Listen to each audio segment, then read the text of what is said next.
مولانا تھانوی رحمۃ اللہ علیہ فرمایا کرتے تھے کہ ہر چیز میں جو ہے آپ تزیین کے لیے کر رہے ہیں، زینت کے لیے کر رہے ہیں تو جائز ہے۔ آپ جو ہے مکان اچھا اس لیے بنا رہے ہیں کہ جو ہے آرائش ملے تب بھی جائز ہے، زیبائش کے لیے بھی جائز ہے۔ منع کب ہوتا ہے؟ جب اس میں نمائش آ جاتی ہے۔ اگر کوئی گھر بنا رہا ہے کہ اچھا لگے میرے بچوں کو، جائز ہے۔ اچھا مکان بنایا، اپنے بنگلہ بنا دیا، نیت یہ تھی کہ آرام ملے بچوں کو، جائز ہے۔ اچھا لگے، جائز ہے۔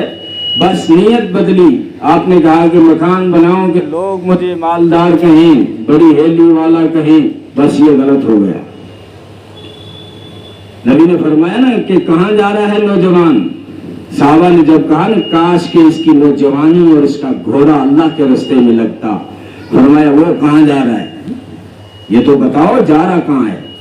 تو صحابہ نے کہا وہ تو کمانے جا رہا ہے۔ نبی نے فرمایا اگر وہ اپنے بال بچوں کے لیے کمانے حلال جا رہا ہے تو اللہ کے راستے میں ہے، اگر وہ اپنے ماں باپ کے لیے کمانے جا رہا ہے تو اللہ کے راستے میں ہے، اگر وہ اس لیے کمانے جا رہا ہے کہ مجھے کسی کے آگے ہاتھ پھیلانا نہ پڑے تو بھی اللہ کے راستے میں ہے۔ ہاں اس لیے کمانے جا رہا ہے کہ لوگ مجھے مالدار کہیں تو پھر شیطان کے راستے پر ہے۔ یہ ہے زاویہ نگاہ دین کی۔ ہر شعبے میں جنت تقسیم کر رہا ہے اسلام۔ ہر جو ہے ہمارا کام اللہ اس کے رسول کی منشا کے مطابق ہو تو وہ دین پوری زندگی کا نام ہے۔ نماز، روزہ، زکوٰۃ، حج، ایمان، یہ 5 جو ہیں اسلام کے ستون ہیں، بنیادیں ہیں، فاؤنڈیشن ہے، اساس ہے، پلر بنائے گئے ہیں، لیکن پوری بلڈنگ اسلام کی یہ نہیں ہے۔ جب آپ کھیت کے اندر جھونپڑا بناتے ہیں تو 4-5 کھونٹوں کی ضرورت پڑتی ہے، تو نبی نے اس کھونٹے سے تشبیہ دی ہے اپنے اسلام کو۔ ایک کھونٹا ایمان کا ہے، جو سب سے بیچ والا کھونٹا ہے وہ ایمان کا ہے، اور پھر 4 اطراف میں نماز کا کھونٹا بھی ہے، روزے کا بھی ہے، زکوٰۃ کا بھی ہے، حج کا بھی ہے، لیکن 5 کھونٹے ہیں۔ ابھی خیمہ تیار نہیں ہوا، سائے کا سامان نہیں ہوا، چھت نہیں ڈلی، مکان کوئی نہیں کہے گا، خیمہ کوئی نہیں کہے گا۔ مکان کے لیے بہت ساری دیواریں، بہت سارا مسالہ چاہیے، تو یہ بہت ساری دوسری عبادتیں مل کے دیواریں کھڑی کرتی ہیں، اور پھر معاملات اور لین دین اور اخلاق سے چھت ڈلتی ہے، تب جا کے اسلام مکمل ہوتا ہے۔ ہم کیا کرتے ہیں کہ تھوڑے سے 2-4 اگر اسلام کے رکن پکڑ لے، نماز پڑھتا ہے، اشراق پڑھتا ہے، تسبیح پھیرتا، ہم کہتے ہیں بڑا اللہ والا ہے، صوفی صاحب ہے، پہنچی ہوئی سرکار ہے، بڑا شخص پہنچا ہو، چاہے اس کے معاملات خراب ہو، چاہے لین دین اس کے خراب ہو، چاہے اس کے جو ہے کاروبار جائز نہیں ہے، کاروبار ہماری نگاہوں میں وہ صوفی صاحب ہو سکتا ہے، ہماری نگاہوں میں وہ دیندار ہو سکتا ہے۔ مولانا تھانوی رحمۃ اللہ علیہ سفر میں تھے، ان کا کوئی مرید جو ہے ساتھ میں سفر کر رہا تھا، مولانا نے باتوں باتوں میں پوچھ لیا کہ جو ہے آپ کا یہ جو بیٹا ہے کتنی عمر ہو گئی؟ کہ یہ ہوگا کوئی 15 سال کا۔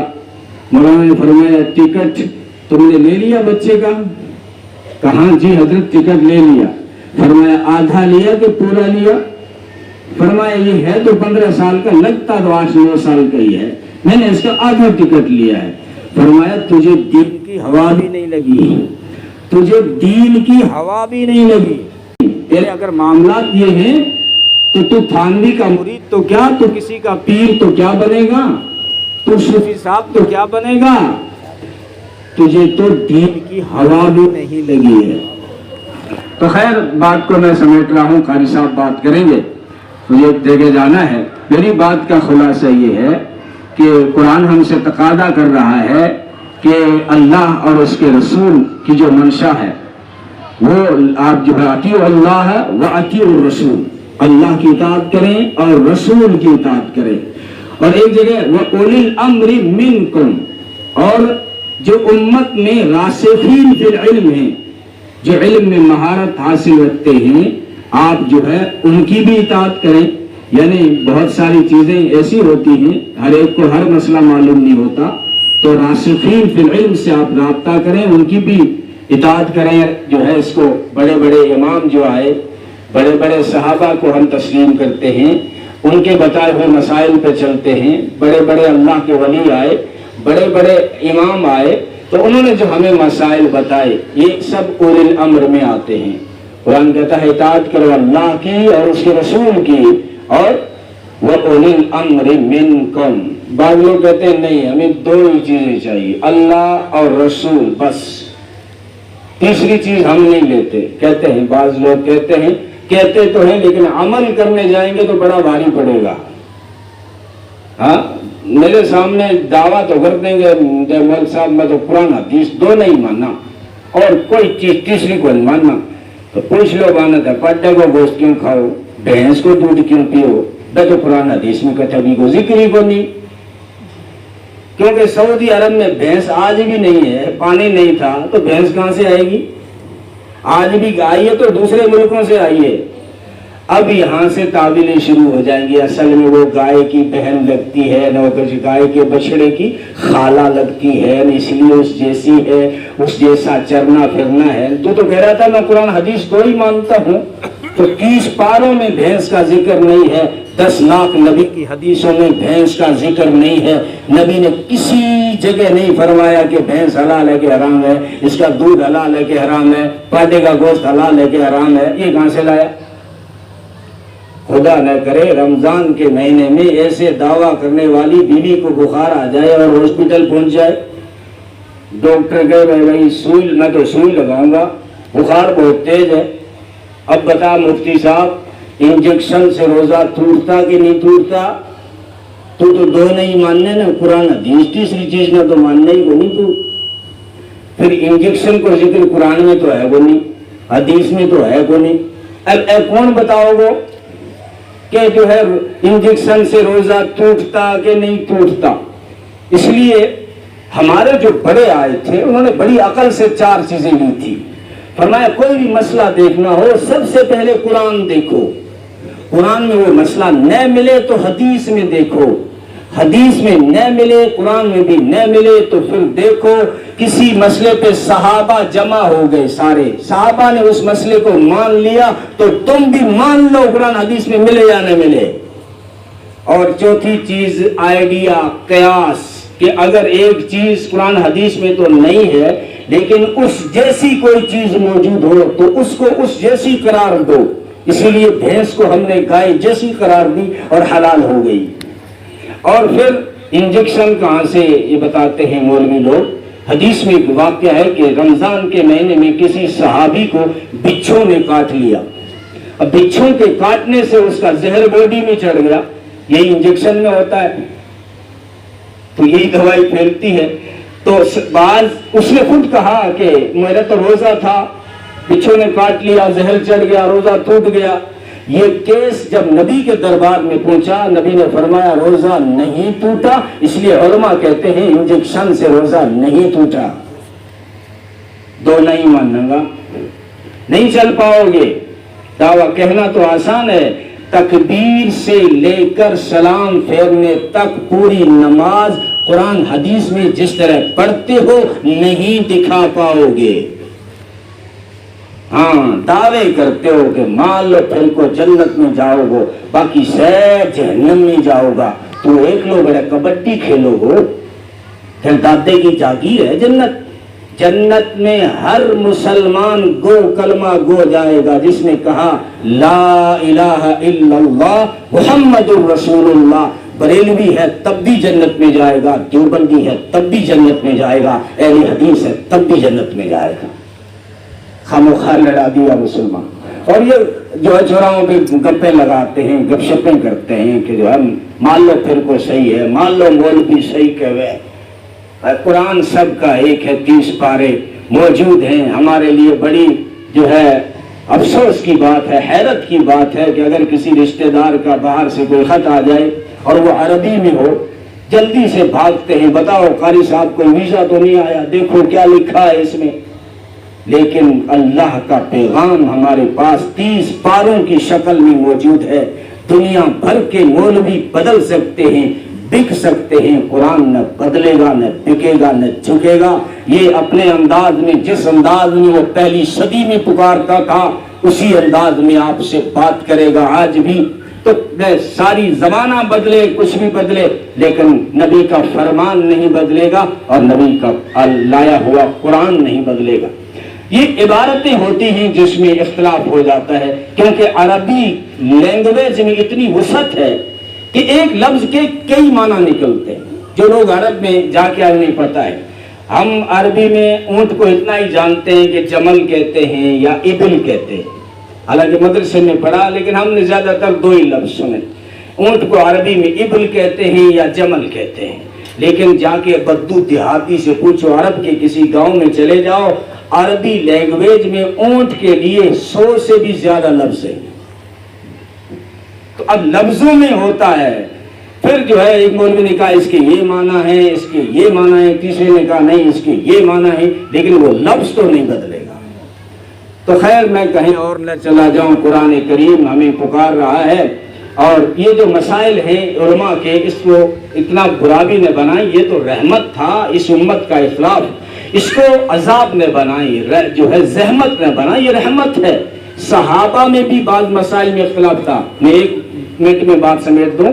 صحابہ میں سیمپل بتا دوں آپ کو، نبی پاک صلی اللہ علیہ وسلم معراج پہ گئے، جب واپس آئے تو امی عائشہ نے کہا کہ اللہ کے نبی نے اللہ کو نہیں دیکھا، فرمایا کرتی تھی اللہ کو کوئی دیکھ ہی نہیں سکتا۔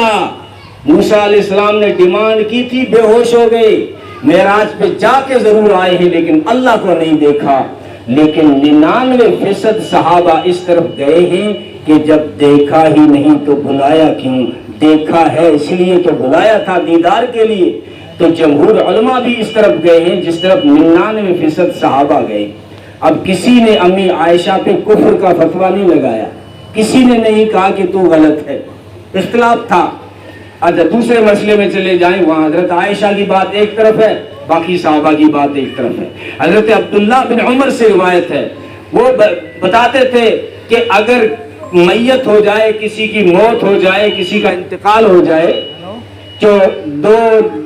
جو رشتہ دار روتے ہیں اس پر، میت پر جو روتے ہیں تو میت کو بھی عذاب ہوتا ہے۔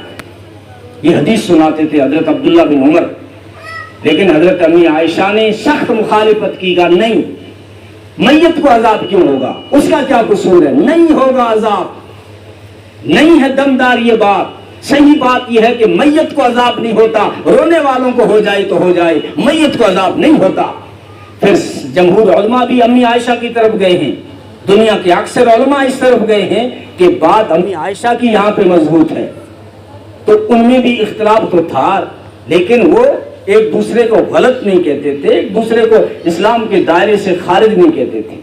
آج چھوٹی چھوٹی نالج کسی کو مل گئی، بس سمجھتے ہیں کہ ہم ہی صحیح۔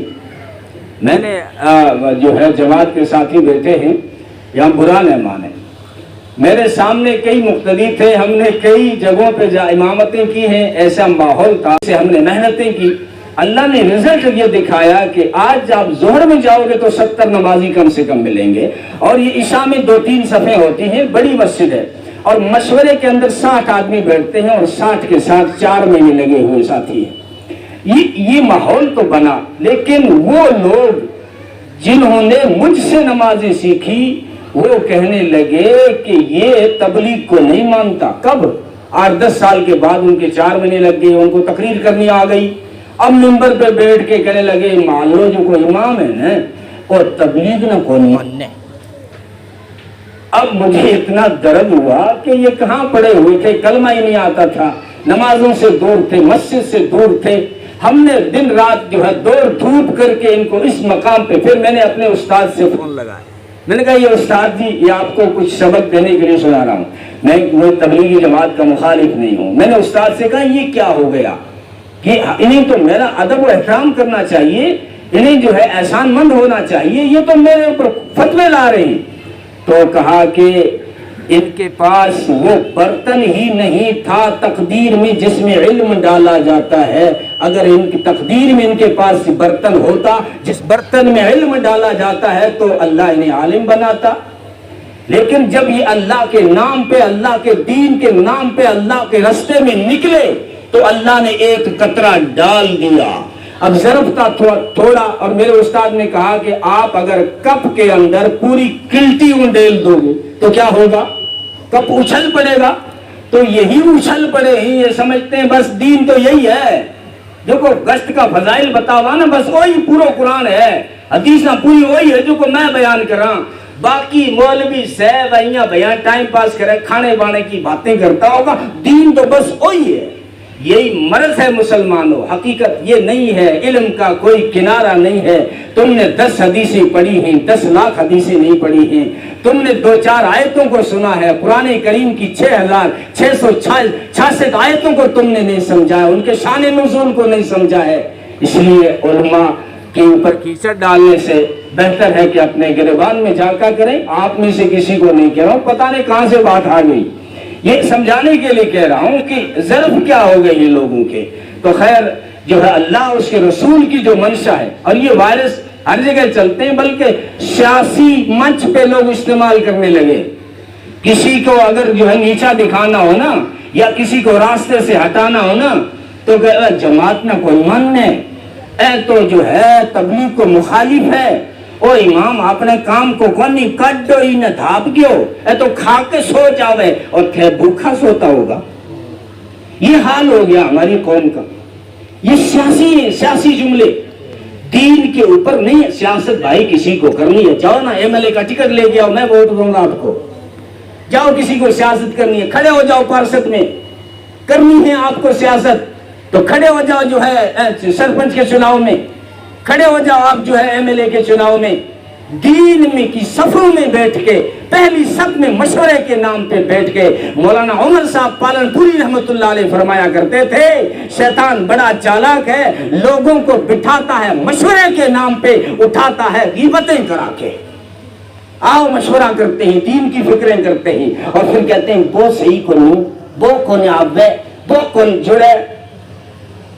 یہ جو ہے دین اسلام کے لیے بڑا خطرناک ہے۔ اگر کسی کو کوئی بنی اسرائیل کے آدمی 600 سال نے عبادت کی، صرف اتنا کہا یہ اللہ 40 سال سے میں جاگ رہا ہوں اور تہجدیں پڑھ رہا ہوں، میری آنکھوں میں جو ہے سرخی آ گئی، یہ کیسے لوگ ہیں فجر میں پڑے رہتے ہیں، اور بس کہہ دیا او گاؤں والوں تھے فجر میں ستیا رہو تھے جہنم میں جاؤ گا، بس یہ جملہ نکل گیا اس کے۔ اللہ کو آیا غصہ۔ یہ جب اپنے عبادت خانے گیا رات کو اور نیت باندھی اللہ اکبر، تو دیواروں سے آواز آئی، اور صوفی صاحب 40 سال سے یہاں جو تم لگ رہا ہے نا، ہمارے یہاں تیری ایک بھی نیکی قبول نہیں، ایک بھی سجدہ قبول نہیں۔ تو کون ہوتا ہے میرے بندوں کو حقیر سمجھنے والا؟ تو جنت کا ٹھیکیدار کب سے بن گیا؟ میں نے تجھے جنت کا مالک کب بنایا؟ تو نے کیوں کہا کہ یہ جہنم میں جائیں گے؟ کیا تو نے میری رحمت کو تول دیا؟ کیا میں گنہگاروں کو معاف نہیں کر سکتا؟ اب رویا اور گڑ گڑا کے رویا اور آہو بکا کر کے رویا، اس کی سسکیاں گاؤں تک پہنچی، تو اس کا کوئی من چلا دوست تھا کوئی بچپن کا، وہ آیا، کہنے لگا کیا ہوا دوست کیوں رو رہے ہو؟ کہنے لگا کیوں نہ روؤں، 40 سال سے یہاں سے باہر نہیں گیا تھا، 40 سال میں نے یہاں سجدے میں راتیں گزار دی، لیکن آواز یہ آتی ہے کہ تیرا تو ایک بھی سجدہ قبول نہیں۔ تو من چلا دوست تھا، کہنے لگا جب قبول ہی کو نہیں ہوئے تو باہر نکل، دنیا میں تو مجھا گھر مارے ساتھ آجا گوار میں بھڑکے کرے، قبول ہی کو نہیں ہو رہی تو کیوں گھسا رہے ہیں سر میں؟ اب اس نے بڑا پیارا جملہ کہا کہ قبول کرے یا نہ کرے ڈر تو یہی ہے، قبول کرنا اس کا کام ہے، لیکن میرا کام مانگنا ہے اور گڑ گڑانا ہے، قبول کرے یا نہ کرے۔ اگلی رات جب کھڑا ہوا اس نے نیت باندھی اللہ اکبر، اب دیواروں سے آواز آئی، اللہ نے کہا او میرے بندے آج کا تیرا جملہ ہمیں پسند آ گیا، اس جملے کی وجہ سے پچھلے 40 سال کی بھی قبول کر دی اور تیرے یہاں ہم نے مقبول بنا دیا۔ یہ ہے کسی کو حقیر نہ سمجھیں. تکبر جو نیکی کا ہوتا ہے بڑا خطرناک ہوتا ہے. کہتے ہیں نا یہ دکھی باتیں کیوں کر رہا ہوں, کہتے ہیں جو دودھ کا جلا ہوتا ہے وہ چھاچھ کو بھی پھونکے مارتا ہے. کئی مرتبہ جو ہے اپنے شاگردوں سے اپنے تیار کی ہوئے سے ڈنک کھائے ہیں, ڈس کھائے ہیں. درد ہوتا ہے, انسان ہے, کوئی پتھر کے بنے ہوئے نہیں ہیں. یہ جو ہے نہیں مانتا, سمجھے نہیں اسلام کے تقاضوں کو, اور پھر جو ہے فتوے دے رہے. اسلام کو سمجھو. اسلام جو ہے 30 پارے بتائیں گے کہ اسلام کیا ہے, نبی کی حدیثیں بتائیں گی کہ اسلام کیا ہے. تو خیر, میں نے شروع میں جو بات کی تھی کہ کسی کے شوق کو پورا کرنے کا نام دین نہیں ہے. دین اللہ اس کے رسول کی منشا کا پورا کرنے کا نام ہے. اللہ اس کے رسول کی کیا منشا ہے. اب میری عقل نہیں چلے گی. ڈاکٹر عبدالحی نے مثال دی ہے. ایک آدمی کھیت میں ہے اپنی بیوی کے ساتھ. کہاں ہے؟ کھیت میں. ظہر کی نماز کا وقت ہو گیا. اب یہ وہ بندہ ہے جس نے تعلیم میں بیٹھ کے سنا کہ جماعت کے ساتھ نماز پڑھنے کا ثواب 27 گنا زیادہ ہے. اب بیوی سے کہتا ہے تو کھیت میں بیٹھی رہے, میں تو جاؤں گاؤں کی مسجد میں اور جامع مسجد میں پڑھوں گا, کیونکہ جامع مسجد میں نماز پڑھنے کا ثواب باقی مسجد میں نماز پڑھنے سے زیادہ ہے. اب ہماری نگاہوں میں تو اچھا ہے, نیکیاں کمانے جا رہا ہے. ڈاکٹر عبدالحی نے کہا اسلام کے خلاف کر رہا ہے. اسلام نے کہا کہ کھیت میں اگر تیری بیوی اکیلی ہے تو کھیت میں نماز پڑھ. جو نماز, جو ثواب تجھے جامع مسجد میں ملنا تھا, اب وہ اللہ تجھے کھیت میں دے گا. یہ اسلام. کوئی پوچھو علماء سے.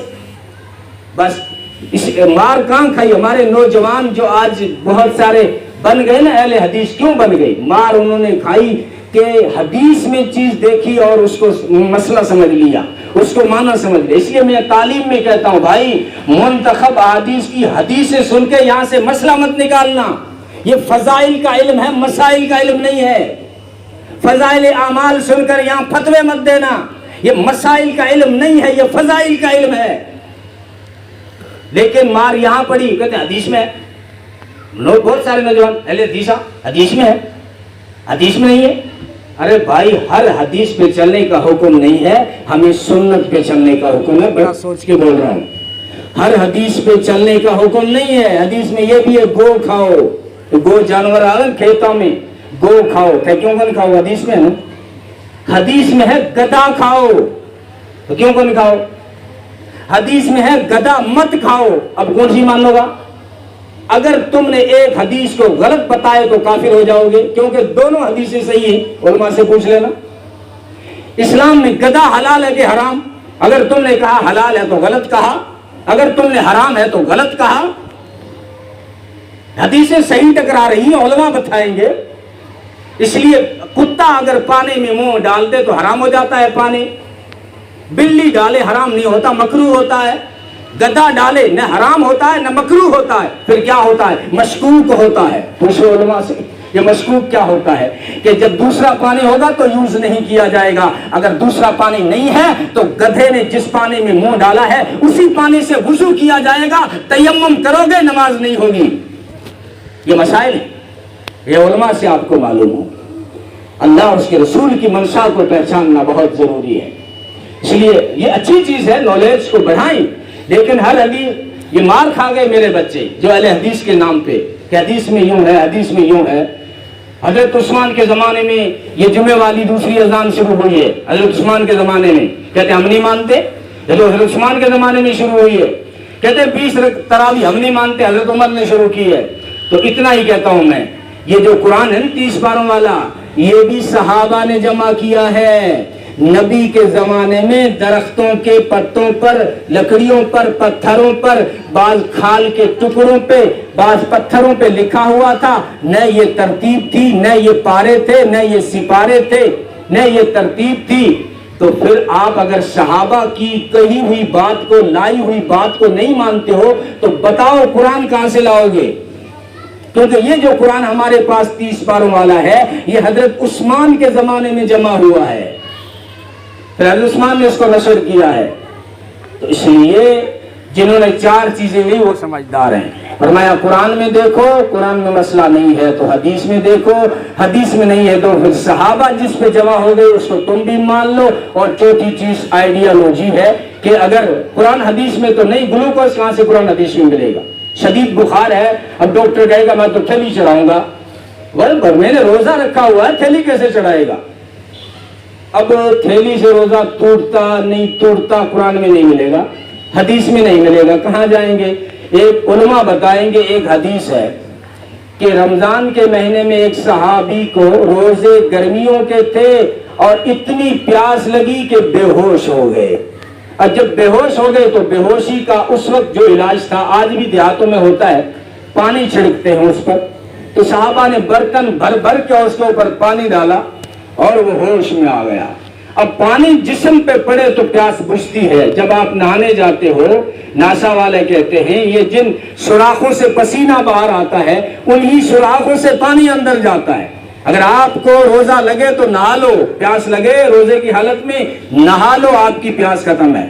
تو یہ اس صحابی کے ساتھ ایسا ہی ہو گیا، جب ہوش میں آیا اور اس کی پیاس بھی ختم ہو گئی تو اس نے قسم کھا کے کہا واللہ میرا روزہ ٹوٹ گیا، تم نے پانی اتنا ڈالا کہ پیاس ختم ہو گئی۔ لیکن یہ کیس جب نبی کے دربار میں گیا، نبی نے فرمایا روزہ نہیں ٹوٹا، اس لیے مفتی نے کہا کہ گلوکوز سے روزہ نہیں ٹوٹا۔ اللہ تعالیٰ عمل کی توفیق عطا فرمائے۔